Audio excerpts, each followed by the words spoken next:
வணக்கம் மக்களே, welcome to சாரால் ஜேக்கப் எஸ்டேட் லைஃப். எல்லாரும் எப்படி இருக்கிறீங்க? நல்லா இருக்கிறீங்களா? இன்றைக்கி ஸ்ரீலங்காவில் அதிகமாக யூஸ் பண்ணுற ஒரு பொருளை பற்றி காட்ட போகிறோம். அதுவும் ஸ்ரீலங்கா கிச்சனில் இது இல்லாமல் சமையலே கிடையாது. கண்டிப்பாக எல்லார் வீட்லேயும் இது யூஸ் பண்ணுவாங்க. அவங்க செய்கிற சமையலில் ஒரு நாள் சமையலில் எப்படியும் இது சேர்த்துக்காமல் இருக்க மாட்டாங்க. அது என்னன்னு பார்க்கலாம். அதுக்கு தான் நாங்கள் இப்போது தோட்டத்தில் ரெடி பண்ணிகிட்ருக்குறோம். அதுக்கு உரல் முக்கியமாக வேணும். நாங்கள் எப்போவுமே மாதத்துக்கு இதை வாங்கி வச்சுட்டு சுத்தம் பண்ணி இடித்து வச்சுப்போம் ஒரு பாட்டிலில் போட்டு. அது என்னன்ட்டு உங்களுக்கு இப்போ தெரிஞ்சிருக்கும் ஓரளவுக்கு. ஸ்ரீலங்காவில் சம்பல் அதிகமாக செய்வாங்க. அது அவங்க இந்த ரொட்டிக்கு இல்லை சோறுக்கெல்லாம் போட்டு சாப்பிடுவாங்க. அதுக்கு முக்கியமான ஒன்று மாசி கருவாடு. அது மால்டீவ்ஸ் ஃபிஷ்ஷு. இது ரொம்ப அவசியம் இந்த சமையலுக்கு. இங்கே மாசி கருவாடு, நெத்திலி கருவாடு இதெல்லாம் அதிகமாக ஸ்ரீலங்காவில் யூஸ் பண்ணுவாங்க. முக்கியமாக கருவாடு அதிகமாக சாப்பிடுவாங்க இங்கே. இதுதான் மாசி. இது இங்கிலீஷில் பிளட் ஃபிஷ், சூறை மீன். இதை தான் காய வச்சு எப்படி கல் மாதிரி இருக்குது பாருங்கள். எப்படி உள்ளுக்கு பாருங்கள், எப்படி கிரானைட் கல் மாதிரி ஷைனிங்காக இருக்குது. இதுதான் மாசி. இதுதான் ஸ்ரீலங்கா ஃபுல்லாக சம்பலுக்கு, வடைக்கு, சில ஐட்டம் அதுக்கெல்லாம் முக்கியமாக போடுவாங்க. இது இல்லாமல் சமையலே ஸ்ரீலங்கா கிச்சனில் கிடையாது. வெஜிடேரியன்னா கூட இது கொஞ்சம் போட்டுருவாங்க. இன்றைக்கி இது எப்படி க்ளீன் பண்ணி இடித்து நாங்கள் பொடி பண்ணி வச்சுப்போம் வீட்டுக்கு. எப்படி பண்ணுறதுன்னு பார்க்கலாம். இதுதான் மாசியோட பாட்டில். மால்டீவ் ஃபிஷ்ஷுன்னு போட்டிருக்குதா. இந்த மாதிரி பாட்டிலில் பொடி பண்ணி விற்பாங்க. நம்ம இதுவும் வாங்கிக்கலாம், இல்லை முழுசாக இந்த மாதிரி வாங்கி க்ளீன் பண்ணி வச்சுக்கலாம். எதுக்கு சுரண்டுறாங்க? அந்த வெள்ளையாக இருக்குதுல்ல, அதை சுரண்டிட்டு கழுவிட்டா க்ளீன் ஆகிடும். இது தூத்துக்குடி சைடில் பார்த்தா, தூத்துக்குடி சைடில் செய்கிறாங்க. நாங்கள் இருக்குது தூத்துக்குடியில் இருக்கு. தூத்துக்குடியில் செய்கிறாங்க.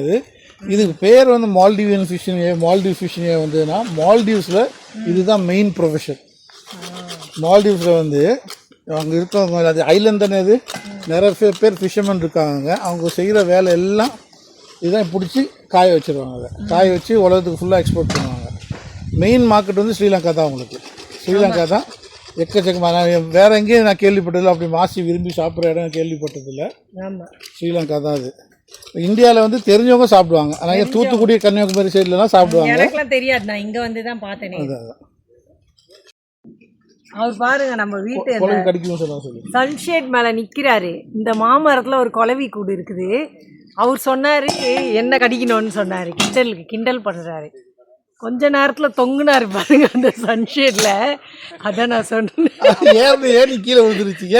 ஏனி கீழே விழுந்து தொங்குறாரு. அதான் நான் சொன்னேன், நான் பாட்டு நிற்கிறேன், என்ன கடிக்கணும்ன்றாரு. அப்போ இன்னொரு வாட்டி தொங்க போகிறாரு அவரு. சுத்தம் பண்ணிட்டோம். இங்கே பாருங்க, புஷ்பா நல்லா சுரண்டி எடுத்துட்டாங்க. இப்போ இதில் போட்டு இடிக்கலாம். ரெண்டும் போடவா?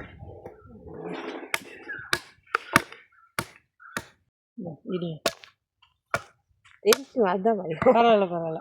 எப்படி உள்ள பார்த்தீங்களா, சிகப்பா இருக்குது. அதான் பிளட் ஃபிஷ். அதான் சொல்லுவாங்க ஃபிஷ். இது விலை ஜாஸ்தி இல்லை, 4000 3000. அந்த ஒரு பாட்டில் இருங்க, நான் விலையை பார்த்துட்டு வரேன். விலை பார்த்தீங்களா, 4000 ரூபாய். ஒரு 0 கிழிஞ்சு கிடக்குது. அது நினைக்கிறேன் ஒரு கிலோ 4000 ரூபான்னு நினைக்கிறது. இந்த மாசி அவ்வளோ விலை. கிலோ அது இது பார்த்தீங்களா, கண்ணாடி தூள் மாதிரி இருக்குது இல்லை, அப்படி இருக்குது உடைக்கிறதுக்கு. இதை எப்படி தெரியுமா, மீனை பிடிச்சி முதல்ல க்ளீன் பண்ணிட்டு வேக போட்டுடுறாங்க. அதுக்கப்புறமா ஒரு நாள் நம்ம காய போடுறாங்க. மால்டீவ்ஸுக்கு போயிட்டு ப்ராசஸ் எடுக்கணும். எப்படி இருக்குது பாருங்கள். இப்போ ஈஸியாக இருக்கும் நமக்கு. இடித்து வச்சுக்கிட்டோன்னா பாட்டிலில். இன்றைக்கி வடை செஞ்சு காட்டுறேன். இதில் எப்படி வடைக்கெலாம் போடுவாங்க நல்லா. இதை மெதுவாக தான் இடிக்கணும், வெளியெல்லாம் செதறுது. ஏன்னா கல் மாதிரி இருக்குல்ல இது. ஏன் புஷ்பா வேற எதுக்கெல்லாம் போடுவாங்க? கத்திரிக்காய்க்கு போடுவாங்க தானே இது. இந்த மோஜு போஜு போட மாட்டாங்களா? மோஜு போடுறாங்க. இல்ல நெத்திலி தானே போட்டீங்க? கட்ட சம்பல் கட்ட சம்பல் பால் சோறுக்கு அதிகமா எடுப்பாங்க, தேங்காய் சம்பலுக்கு.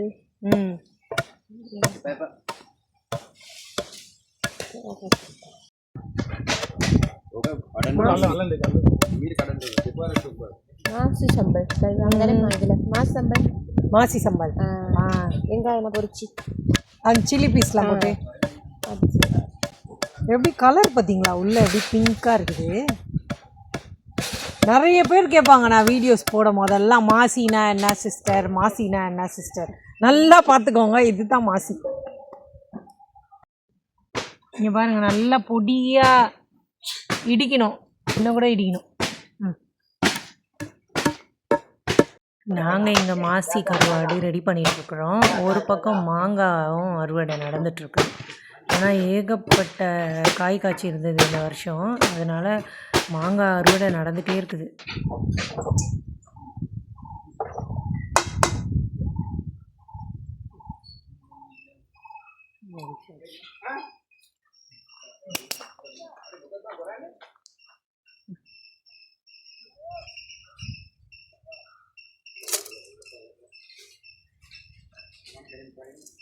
அவ்வளோதான்.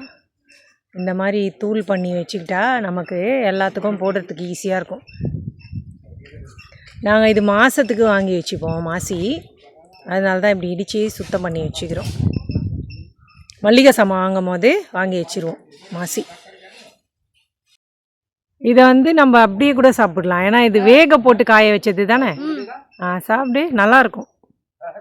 இங்கே பாருங்கள் எப்படி இந்த அவல் சாப்பிட்ற மாதிரி சாப்பிடுது. நல்லா சாஃப்டாகவும் இருக்குமா இது? நல்லா வாசமாகவும் இருக்கு. நல்லா இருக்கா? ஓகே. வடை போட போகிறோம். மாசியை வச்சு எப்படி போடுறதுன்னா, இது சாதாரணமாக எப்போவுமே செய்கிற இதுதான். கடலைப்பருப்பு ஊற வச்சு அரைச்சி வச்சுருக்குறேன். இதில் வந்து பெருங்காயம், உப்பு, சோம்பு போட்டிருக்குது. இதுக்கு நம்ம எப்போவுமே வடைக்கு போடுற மாதிரி தான். கருவேப்பிலை, பச்சை மிளகாய், சின்ன வெங்காயம், மாசி கொஞ்சம் பெரிய பெரிய பீஸாக இருக்குது, அதையும் வச்சு இப்படி பிடிப்பாங்க வடை. இந்த பொடி மாசி இருக்குது போட்டு இப்போ புஷ்பா மிக்ஸ் பண்ணுங்கள். புஷ்பா எப்படி பண்ணுறீங்க? பெரிய சீரகம் போட்டியா? போட்டு மிக்ஸ் பண்ணுங்க.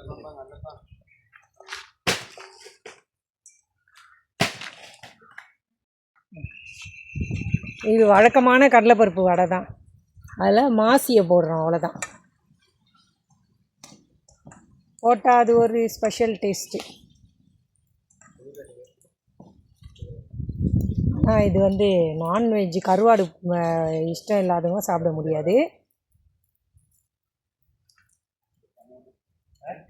எப்படி பிடிக்கிறாங்க பாருங்கள். நம்ம வந்து ரவுண்டாக வடை பார்த்துருப்போம், இங்கே ஸ்ரீலங்காவில் வந்து இப்படி பிடிப்பாங்க, கொழுக்கட்டை மாதிரி பிடிப்பாங்க.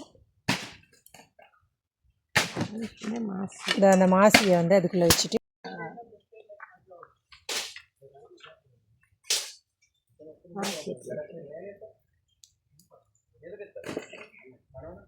அதுக்குள்ளே சொருக்கிட்டாங்க அப்படியே, அவ்வளோதான். இப்போ எண்ணெயில் போட்டு பொரிக்கலாம். இது வந்து ஸ்ரீலங்காவில் பார்த்திங்கன்னா இந்த ரோட்டு ஓரத்தில் நிறைய இடத்துல வடை கடை இருக்கும். எல்லோரும் இந்த மாசியோடு தான் போடுவாங்க வடை.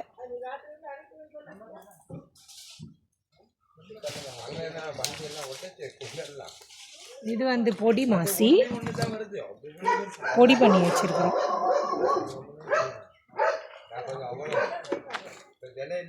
முக்கியமாக இந்த மாசி வந்து அதோட ஸ்மெல்லுக்காகவும் அதோட அந்த டேஸ்ட்டுக்காகவும் தான் வடையில் வச்சு விரும்பி சாப்பிட்றாங்க இதை. வடை சட்டி வச்சாச்சு, எண்ணெயை ஊற்றி சூடு பண்ணிடலாம். கொஞ்சம் எடுத்துருவோம், கொஞ்சமாக சிம் பண்ணிக்கோங்க, அடுப்பை சிம் பண்ணி. இது நம்ம வழக்கமாக போடுற மசால் வடை மாதிரி தான். இங்கே ஸ்ரீலங்காவில் என்ன ஸ்பெஷல்னால் மாசியை கொஞ்சம் அதில் போட்டுப்பாங்க, அப்போது வாசனையாக இருக்கும் அந்த கருவாடு ஸ்மெல்லோட. ரொம்ப கருவாடு ஸ்மெல் மாதிரி அடிக்காது, அந்த மாசி ஸ்மெல்லு அவ்வளோதான். நல்லா தோட்டத்தில் மசால் வடை வாசனை அடிக்குது. மாங்காய்காரங்க அவங்க வேலையை பார்த்துட்டு இருக்கிறாங்க, மாங்காய் எடுக்கிறத. நாங்கள் வடை வேலையை பார்க்குறோம். நாங்கள் மாங்காய்காரங்களுக்கு கரெக்டாக லஞ்ச் டைம் தான் இது, பசி நேரம். வடை மசால் வடை வேறு வாசனையாக இருக்குது தோட்டத்தில். சரி அவங்களுக்கும் கொடுக்குறதுன்னு தான் சேர்த்து தான் போட்டோம்.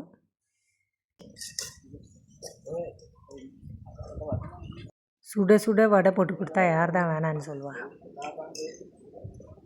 பார்த்துட்டே இருந்தாங்களா? சரி அவங்களுக்கும் வடை அடிக்குது வேற சொன்னேன். வாசனை வேறு அடிக்குது, வடை வாசனை. அதே எடு. ம் நல்ல டேஸ்ட். நல்ல டேஸ்ட்.